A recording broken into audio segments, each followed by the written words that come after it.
Alright, so at this point in the exercise, we've centered everything in the table except for this one column. So I'm going to highlight that. We're going to fix it right now. We're going to center it a little differently using our tabs panel so that all the letter grades line up. And then, because if you just centered it right now as is, then it looks kind of messy because of some of them have plus and minuses and some don't. So we're going to align it so that all of the letters are aligned to the same center point. And in order to do that, you have to keep it in the left align margin so they line up that way. But then we're going to put a tab in. So you remember tab is the tabs panel is under the type menu option. It's also, you can use the shortcut Shift Command T or Shift Control T if you have a PC. And then look, as you can see now, the tabs panel in the ruler, it only shows the width of the column, which is really nice.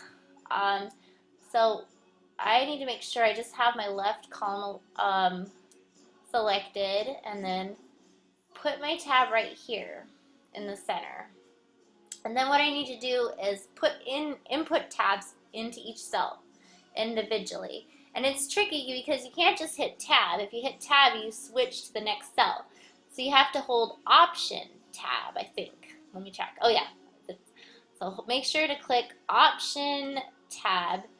And then I'm using my arrow keys to drop down to the next line. Option tab, option tab, option tab. Like so. And then, oops. Can get it done really fast, and then once the tab is in, you can see it's lining up, and I don't think it looks very centered, so I'm just going to move my little tab marker over a little bit. Whoops. I have to make sure all of my column is selected, otherwise it'll just adjust the tab for that one cell. So now I'm moving the tab over, and I think that looks pretty centered. It's more of just a visual thing. Let me close my tabs panel because I don't need it anymore.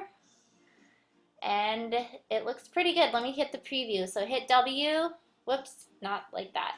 You need to make sure you're not in type mode. So click on your type or your selection tool and then hit W. Then you can preview it. Looks pretty good. Excuse me. My goodness. Oh yeah, I forgot to mention that on a PC, you can't just hit option tab. You have to use your context menu. It's a little different. It's kind of more of a pain in the butt. A context menu just means you right click. So in my situation, I would control click, and then here's my context menu. And then I have to insert a tab. Let's see, insert special character, insert white space. No, where is it? It should be insert special character, and then it should be other tab. So it's a little bit more steps for the same result. But anyway, it's possible. Next, we're going to open up the table, let's see, the table options dialog box. So just like our text frame had options, our table has options, but you have to make sure you're on the type tool because I've tried so many times to open it, and if I'm not in the type mode, it doesn't open. And you have to press, it's similar to the text frame options because text frame options is Control B and the shortcut is, and then the shortcut for the table options is Control Option Shift B. There we go. And then you pull up this big old table.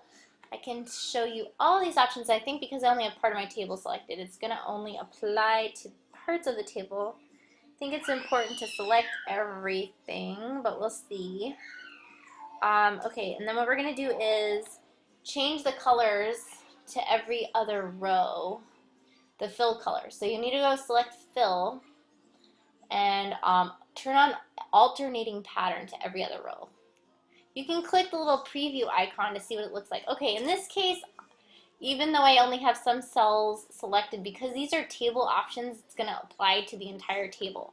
I guess there's also cell options dialog box, and that specifically affects only the cells which are selected.